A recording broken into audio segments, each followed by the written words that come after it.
बाज दफा मामूली लड़ाई इतनी बढ़ती है कि रिश्तों की पहचान भी दम तोड़ देती है।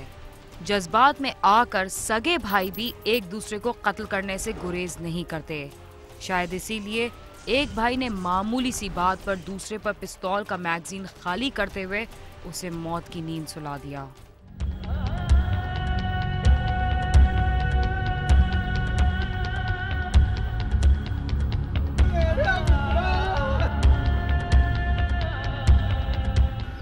मरीद के नारवाल रोड पर वाक़ गांव नंगल ईसा के रहायशी सफदर के दो बेटे थे जो मामूली तनाज़े पर आपस में झगड़ते रहते थे। उनके बाप ने कई दफा उनकी सुलह भी करवाई मगर उनके रवैये में कोई तब्दीली न आई। चंद रोज कबल भी इन दोनों भाइयों के दरमियान कबूतर पालने पर लड़ाई हुई, जिसके बाद बड़ा भाई मजहर अपनी पिस्तौल निकाल लाया और उसने देखते ही देखते पिस्टल में मौजूद 6 की 6 गोलियां अपने छोटे भाई वारिस के सीने में पेवस्त करके उसे खून में नहला दिया, जिससे वारिस मौका पर ही हलाक हो गया।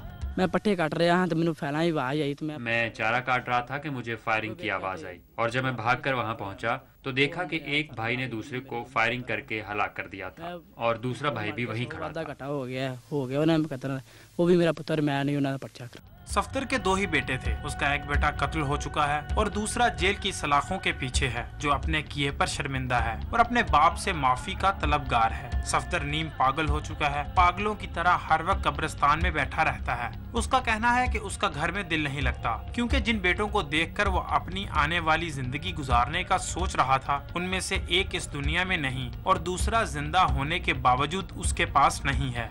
वो ना कोई वेख्या ना बहाया। मेरा एक बेटा अभी छत से उतरा ही था कि वो दोनों आपस में झगड़ पड़े और एक ने फायरिंग करके दूसरे को मौत के घाट उतार दिया और अब सारे मुझे कह रहे हैं कि दूसरे को माफ कर दो। मैं की करा। दोनों बेटे माँ की आंखों के तारे थे और वो उनके सर पर सेहरा सजाने का सोच रही थी, लेकिन उसके सामने उसके एक बेटे ने दूसरे का खून पानी की तरह बहा दिया और अब वो घर में आने वाले हर शख्स की मिन्नत समाजत करती है कि उसका बेटा कॉलेज किया हुआ है, उसे वापस ले आओ।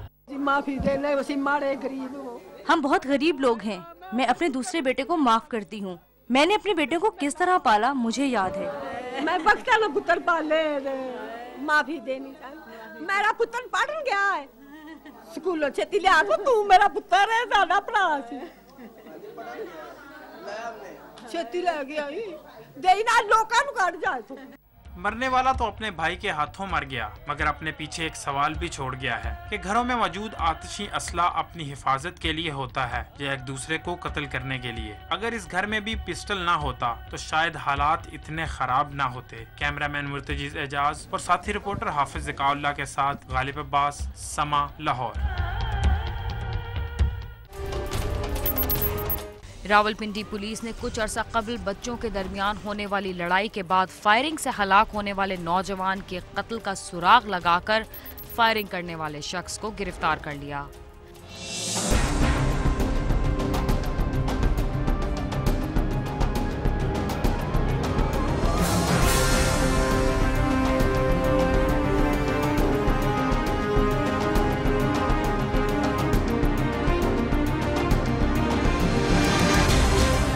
रावलपिंडी के इलाके ढोक खब्बा में रिहाइश पजीर मलक असद नामी नौजवान को फायरिंग करके उस वक्त कत्ल किया गया था जब वो अपने भाइयों के हमरा इलाके के कब्रिस्तान से गुजर रहा था। असद के छोटे भाई की इसी मोहल्ले के नूनी नामी लड़के से लड़ाई हुई थी। नूनी ने मामूली लड़ाई का रंज दिल में रखा और अगले ही रोज फायरिंग करके असद को कत्ल कर दिया था। हम जा रहे थे इधर PF बेस की तरफ अपने दोस्त से मिलने, जो कि जुम्मे का दिन था, 1 तारीख थी। अभी हम PF चौक पे जा ही रहे थे कि रास्ते का जो कब्रिस्तान है उधर से नौनी वार लाल मोहम्मद और उसके साथ 2 नामालूम लड़के आए। उन्होंने आके फायरिंग खोल दी। पुलिस ने मुद्दई मुकदमा की दरख्वास्त पर असद के छोटे भाई के साथ लड़ाई करने वाले नूनी और इसके 2 साथियों के खिलाफ FIR दर्ज कर ली। दौरान तफ्तीश पता चला कि नूनी अपने अहल खाना के हमरा इलाका छोड़कर दूसरी जगह रवाना हो चुका है। स्टेट में इन्वेस्टिगेशन थी क्योंकि वो जिन लोगों पे उन्होंने FIR कराई थी वो दोनों सके भाई हैं, जिनमें से एक को मैंने गिरफ्तार कर लिया है और दूसरा जो कमरान लड़का था उसका काफ़ी अर्से से दोस्त था और वो भी उनके साथ था वक़ूए वाले दिन, उसको भी पकड़ लिया। पुलिस ने मोबाइल फोन डाटा के जरिए 2 मुल्जिमान को ट्रेस करके गिरफ्तार कर लिया। तफ्तीशी अफसर का कहना है कि मुल्जिमान के कराची फरार होने की बिना पर ट्रेस करने में मुश्किलात का सामना करना पड़ा। गिरफ्तार मुल्जिम एतराफ़े जुर्म करते हुए कहता है कि वो असद को डराने गया था, ताहम गलती से गोली चल गई। उन्होंने मारा था हमें, ठीक है, पहले उसके बाद फिर जो है ना उन्होंने पहले सही में मारा, हमारी लड़ाई हुई, उन्होंने हमें धमकी थी, फिर हम उधर से चले गए थे। फिर आगे से दूसरे दिन जो है ना सर जी वो मेरे से जो है ना कत्ल हो गया और मेरे से फायर लग गया गलती से। हम रोड पे गए हैं कब्रिस्तान के पास, उधर वो खड़ा था, मैंने वैसे ही डराने की है लेकिन उसे गोलियाँ लग गई हैं सीने पे मेरे से। ये इनके घर की जगह आके खड़ा होते थे, ठीक है, उन्होंने मना शुने किया, मारा इनको। अगले दिन उन्होंने गलती से इनसे फायर लग गया। वो खड़ा हुआ था कब्रिस्तान में, तो हम किसी इरादे से जा रहे थे किसी काम से, तो ये कब्रिस्तान में गए तो इससे गोली लग गई। पुलिस हुकाम का कहना है कि मोबाइल फ़ोन के डाटा तक बराह रास्त रसाई न होने की वजह से तफ्तीशी अफसरान को संगीन मुकदमात की तहकीकात में दुश्वारी का सामना करना पड़ता है। ये बड़ी बदकिस्मती है हमारी कि पुलिस के पास CDR के लिए मुख्तलिफ एजेंसीज अथॉरिटीज़ को हमें रिक्वेस्ट करना पड़ता है, फिर उनकी मर्ज़ी है तो हमें उसी दिन दे दें, 2 दिन बाद दे दें या 2 महीने के बाद दे दें, क्योंकि उनके पास भी रश वर्क बेशुमार होता है। पुलिस के मुताबिक मुल्जिमान के खिलाफ ठोस शवाहिद मौजूद हैं और उन्हें कैफिर किरदार तक जरूर पहुँचाया जाएगा। समाजी माहिरीन का कहना है कि पुलिस की बुनियादी तनख्वाहों में तो इजाफा कर दिया गया था, ताहम तफ्तीश के लिए जदीद आलात की फराहमी वक्त की अहम ज़रूरत है, जो बड़ी से बड़ी वारदात का सुराग लगाने में भी मददगार साबित होगी। कैमरामैन अजब गुल के साथ आमिर सईद अब्बासी, समा, रावलपिंडी। हमारे मुल्क की पुलिस को अगर किसी पर शुबा हो जाए तो उसकी खैर नहीं होती। उस पर इतना तशद्दुद किया जाता है कि बाज दफा उसे अपनी जान से भी हाथ धोना पड़ते हैं। यही वजह है कि आए रोज पुलिस तशद्दुद से हलाकतों के वाक़यात में इजाफा हो रहा है। लाहौर की पुलिस ने तो अपने पेटी भाई को भी ना बख्शा और तशद्दुद करके उसके बेटे को मौत के घाट उतार दिया।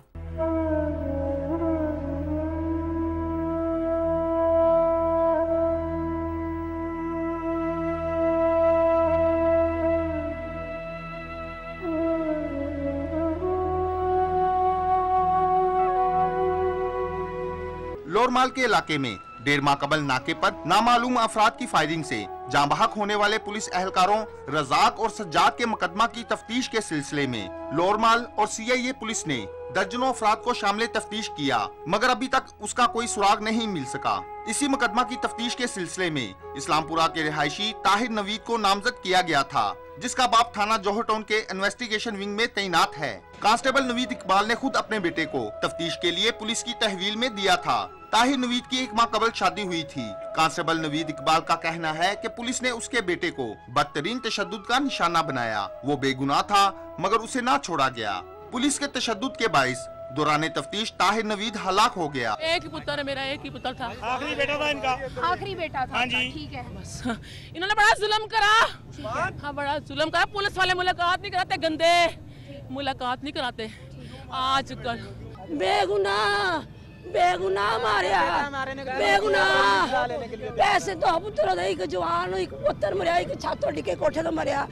छोटा सी जैसी शादी की थी, तीसरा मुंडा तीसरा पुत्र भी इन्होंने खो लिया, तीसरा भी इन्होंने खो लिया, तीसरा भी इन्होंने खो लिया। बुढ़ी मेहंदी नहीं उतरी दी आए चावल भी आ किया बेचारी ने, मेरा अपने अपने पेटी भाइयों की इस सितम ज़रीफी पर ताहिर नवीद के वालिद कांस्टेबल नवीद इकबाल का कहना है कि उसके बेटे की मौत के जिम्मेदार SHO लोरमाल नवीद आजम और SHO मिस्री शाह मकसूद गुज्जर हैं, जिन्होंने जाती रंजिश की बिना पर उसके बेटे को कत्ल कर दिया। इन्होंने मार के टार्चर सेल पे रखा था। कहीं 14 दिन मैं थाने में आता रहा हूँ, यूनिफॉर्म पहन कर भी इन्होंने मेरी मुलाकात नहीं करवाई। लोगों की रोज मुलाकातें है।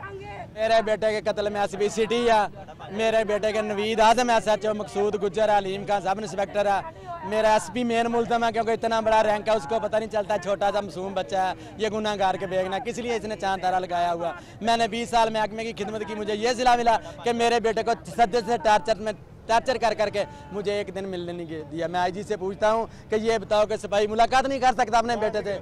इस्लामपुरा के रहायशियों का कहना है कि पुलिस ने 3 दीगर नौजवानों को भी गिरफ्तार किया हुआ है और उन्हें भी तशद्दुद का निशाना बनाया जा रहा है। वो तीनों भी बेगुनाह हैं। आला हुकाम इस बात का नोटिस लें और उन्हें पुलिस हिरासत से छुड़वाया जाए, क्योंकि पुलिस उन्हें भी तशद्दुद करके हलाक कर सकती है। मकतूल ताहिर के लवाहिकीन की दरख्वास्त पर तफ्तीशी अफसर समेत 3 अहलकारों के खिलाफ मुकदमा दर्ज कर लिया गया है। गुरसा ने मुतालबा किया है कि कसूरवार पुलिस अहलकारों को करार वाकई सजा दी जाए। कैमरामैन अजहर इकबाल के साथ आमिर शहजाद, समा, लाहौर।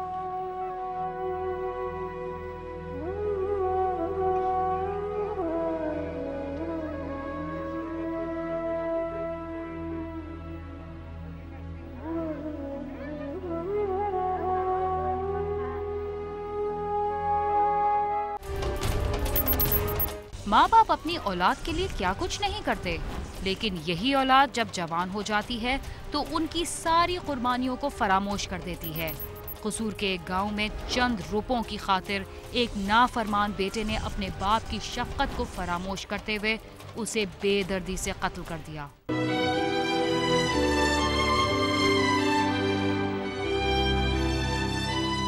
थाना चूनिया के नवाही गांव मोलापुर का रिहायशी शफी मोहम्मद जिम्मेदारी का काम करता था। उसके 3 बेटे थे। वो अपने छोटे बेटे गुलजार को अक्सर उसकी बुरी हरकत की वजह से लान तान करता रहता था, जिसकी वजह से दोनों के दरमियान आए रोज झगड़ा रहता। चंद रोज कबल शफी मोहम्मद ने जरूरत पड़ने पर अपने घर में मौजूद भैंस को फरोख्त कर दिया, जिससे मिलने वाली रकम मांगने पर उसकी अपने बेटे गुलजार से तलख कलामी हो गई, जिस पर उसने अपने पास मौजूद अपने बाप के ही पिस्टल से उसके सीने में 6 गोलियां मार दी, जिससे वो मौका पर ही हलाक हो गया। सामने वेना पे उसे आपे जो झगड़न लग गए। मैंने जब दूर से देखा तो दोनों आपस में झगड़ रहे थे। मैं अभी यही सोच रहा था कि इन दोनों को आपस में छुड़वा दूं, तो इतने में उसने फायर मार दिए और फायरिंग करने के बाद वो मोटरसाइकिल पर बैठकर भाग गया। गोलियां इतनी लगी थी कि वो मौके पर ही दम तोड़ गया। इतनी देर में मोटरसाइकिल से चढ़ कर भाग गया। तमाम घर वाले फायरिंग की आवाज सुनकर इकट्ठे हो गए, लेकिन मुलजिम अपनी मोटरसाइकिल पर फरार होने में कामयाब हो गया, जिसे पुलिस ने बाद में कार्रवाई करते हुए उसके एक रिश्तेदार के घर से गिरफ्तार कर लिया। मकतूल की बीवी का कहना है कि मुझसे ज्यादा बदकिस्मत खातून इस दुनिया में कोई भी नहीं, इसलिए कि मेरे बेटे ने मेरे खामद को मेरे सामने गोलियों से छलनी कर दिया और वो मेरे सामने तड़प तड़प कर दम तोड़ गया। भैंस की वजह से इन दोनों में लड़ाई हुई और देखते ही देखते मेरे बेटे ने मेरे खाविंद को इतनी गोलियां मारी कि वो अस्पताल भी नहीं पहुंचा और घर में ही दम तोड़ गया। मैंने अपने बेटे और खाविंद को बहुत बार समझाया था कि वो आपस में ना लड़ा करें। अगर वो समझ जाते तो आज हालात ऐसे ना होते। नहीं पता, मैं घर का एक फर्द इस दुनिया से चला गया और दूसरा जेल की सलाखों के पीछे है। मकतूल के बेटे का कहना है कि मेरा भाई अपने बाप से लड़ता रहता था। हमने उसे अक्सर समझाया भी कि वो ऐसा ना करे, लेकिन उसने एक ना सुनी। अब उसने जो कदम उठाया उसे उसकी सजा जरूर मिलनी चाहिए। दोनों लड़ते सी। उन दोनों की आपस में नहीं बनती थी और अक्सर लड़ाई झगड़ा रहता था और हमने उन दोनों में अक्सर सुलह भी करवाई। मुझे मेरे रिश्तेदारों ने टेलीफोन पर बताया कि तुम्हारा बाप और भाई आज फिर लड़ रहे हैं और ये सुनते ही मैं घर की तरफ रवाना हो गया। अभी मैं सहन में ही पहुंचा था कि सहन में बाप की लाश पड़ी थी, जबकि मैंने ही पुलिस को दरखास्त देकर उसे गिरफ्तार करवाया और जो कदम उसने उठाया है उसे सजा जरूर मिलनी चाहिए। बुरा महसूस किया गया जी। पुलिस ने उसी दिन ही मुलजिम को उसके भाई की दरख्वास्त पर गिरफ्तार कर लिया। पुलिस का कहना है कि मुलजिम ने एतराफ़े जुर्म करते हुए बताया कि उसने पैसे की वजह से अपने बाप को कत्ल किया है। पूरा मैगजीन खाली कर दिया उसने अपने बाप को, तो उसको वो मौके पे जहाँ भाग हो गया, गिरफ्तार हो गया, चलान चला गया, जेल में चला गया। वो औलाद का रवैया उसकी तरबियत पर मुनहसिर होता है। बाज़ दफ़ा माँ बाप की तरबियत की कमी की वजह से औलाद न सिर्फ उनके लिए बल्कि दूसरों के लिए भी मुसीबत बन जाती है। कैमरामैन मुर्तजिज़ एजाज और साथी रिपोर्टर महर शफीक के साथ गालिब अब्बास, समा, लाहौर।